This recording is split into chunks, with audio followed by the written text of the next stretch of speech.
lá, veja o que temos hoje para você.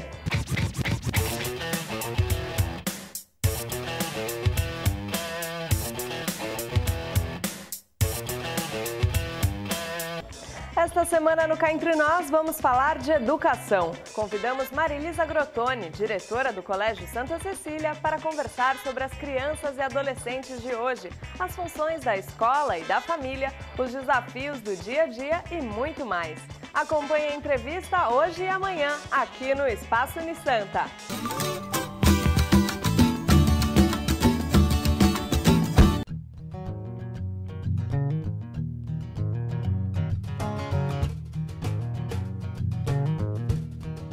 Olha, com educação, eu comecei a trabalhar quando eu estava no primeiro ano do magistério, bem jovenzinha. Comecei aqui no Santa Cecília, eu vinha todas as tardes para substituir ou ajudar as professoras que faltassem. E comecei na recreação infantil. Em maio já do segundo ano do magistério, uma professora adoeceu e eu já conhecia as crianças, fui substituindo, a ponto que a professora não retornou. E com isso eu fiquei até hoje na escola. As fases são inúmeras. Realmente não tem uma fórmula padrão. Em 62, quando eu iniciei, logicamente, a educação de casa era outra, a sociedade era totalmente diferente do que é hoje. A escola se preocupava no aprendizado. E hoje nós temos que nos preocupar na informação e na formação, desde a criança até o jovem, o pré-adolescente e o adolescente. A escola hoje cumpre uma missão praticamente da família também. Por isso que a gente tem que informar e formar, dando limites, normas, problemas disciplinares, é um conjunto.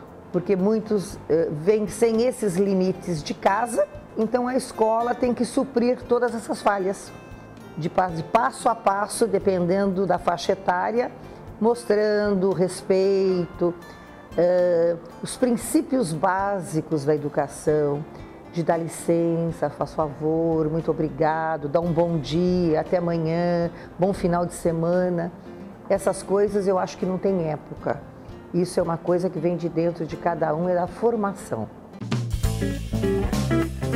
Você não tem que se preocupar só com passar conteúdo e o retorno do conteúdo.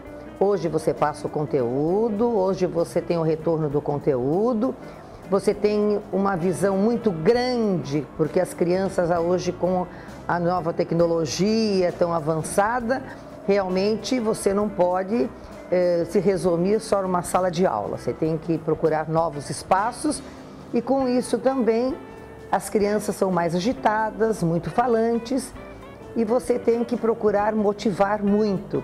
Requer que o professor faça uma aula muito dinâmica, procurando vários espaços, saindo muito da sala de aula.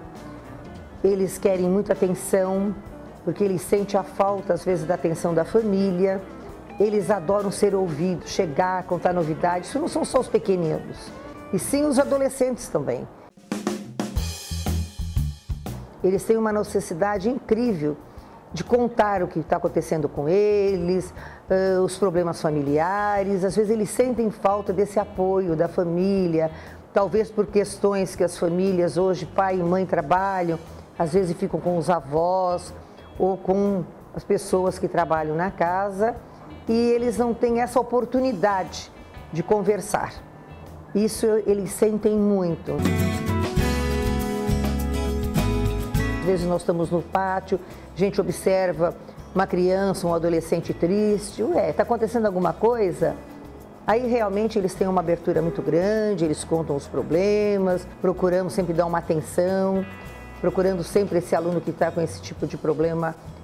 Às vezes é um problema sério familiar. Isso acontece desde os pequititinhos até o adolescente. Quando eles se sentem que não tem aquela oportunidade em casa de se abrir com os pais, então nós procuramos conversar, orientá-lo e vamos procurando fazer isso várias vezes, não é uma única vez. E as coisas melhoraram, como vão indo? E tem determinados momentos que realmente nós temos que chamar um responsável, às vezes até que o aluno nem saiba, marcar um horário ou com o pai, ou com a mãe, ou com o casal, ou se os pais forem separados em momentos diferentes, ou assim mesmo juntos. Então passamos a conversar, que eles estão sentindo falta de uma conversa, de um apoio, de ouvi-los, que eles falam que às vezes não tem com quem falar. Eu sinto muito essa necessidade de conversar, por isso que eu faço entrada, saída, recreio, que é para que eles tenham maior oportunidade de falar. Eles querem ser ouvidos. Você não imagina, talvez vocês não tenham ideia do quanto isso é importante desde os pequenos. Eles querem chegar em casa e contar o que fizeram na escola, os amigos, se um trouxe o tal carrinho seu pequeno, se o outro está com o celular novo. Então eles querem contar as coisas.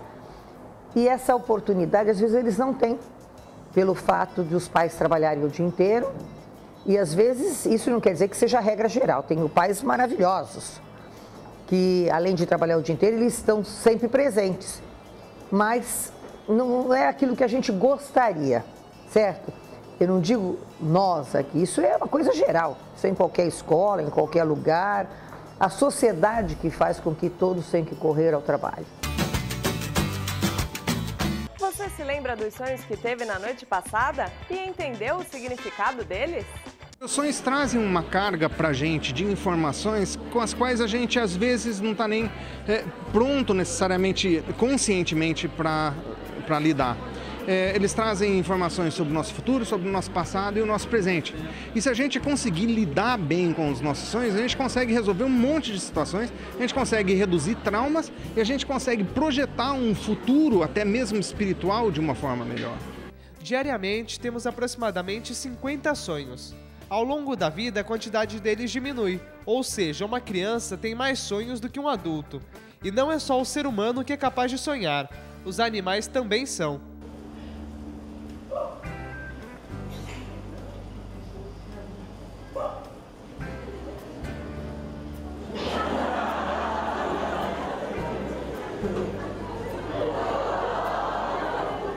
Com uma sala lotada e um público animado, o antropólogo e professor universitário Daryl Champlin mostrou como os sonhos influenciam a vida do homem.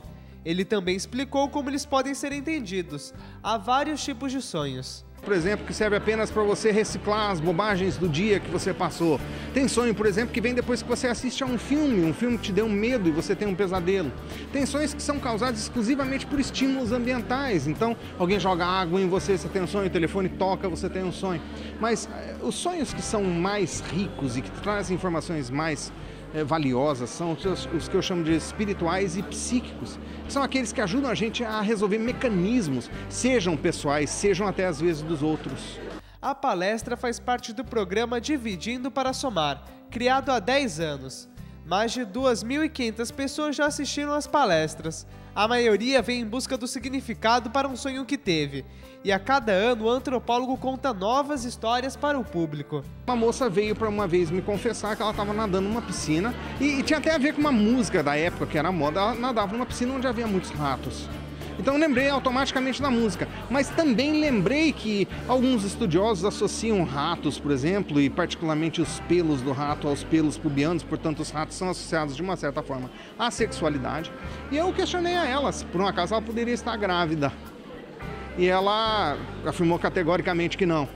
Mas não muito tempo depois ela mesma voltou e confessou que sim, estava grávida. Gostei da palestra, achei interessante, esclareceu algumas dúvidas que eu tinha. Acho que muita gente deveria vir mesmo na palestra, que é muito boa, muito explicativa, né? Além de trazer novos conhecimentos para os interessados, a palestra também ajuda entidades beneficentes. Esse ano foram arrecadados quase 750 quilos de alimentos. Você ajudar a tratar, a eliminar a fome de algumas pessoas, mesmo que seja por apenas alguns dias, essa é uma missão muito bacana e o meu grande prazer é colaborar com isso.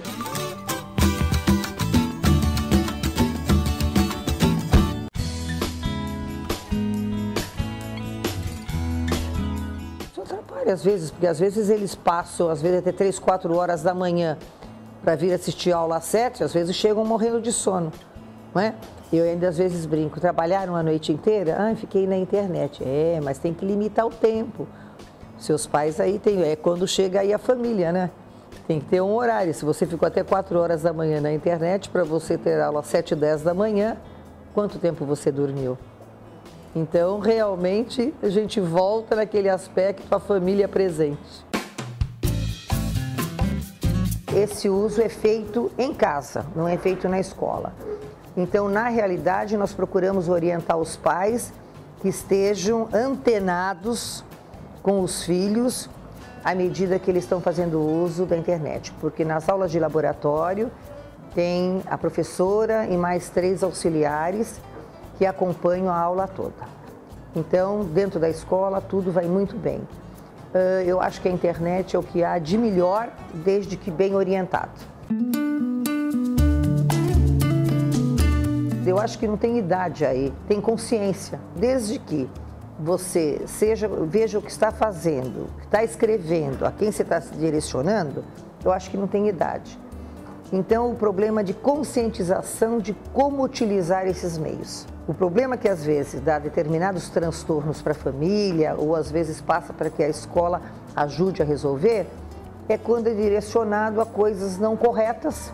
E os pais aí têm que cooperar, né? Tem que observar, porque normalmente de dentro de casa, do seu computador, os pais têm que estar atentos a cada minuto, ou limitar os horários que devem ser utilizados para que eles possam estar em casa observando. Eu acho que tudo é questão de orientar o jovem e a criança.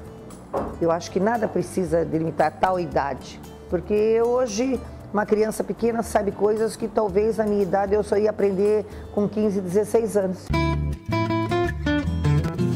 A família realmente, ela estando presente, uma série de problemas deixam de existir. Isso não quer dizer que família sempre presente não aconteçam algumas coisas. Acontecem, mas são menores. A pessoa já está sempre presente, tentando resolver de imediato, tentando ver quem são os colegas, o que faz, o que não faz, procurando a escola, procurando os pais dos colegas, trazendo os colegas para dentro de casa. Eu acho que realmente a família é a mola mestra para que as coisas saiam melhor. A escola e a família têm que estar sempre trabalhando junto. Eu acho que é a forma de a gente formar e educar e ajudar na personalidade, no caráter da criança e do cidadão do futuro. Amanhã tem mais um pouco da entrevista. Não perca! É isso por hoje, mas a gente se vê no próximo programa, com certeza. Tchau!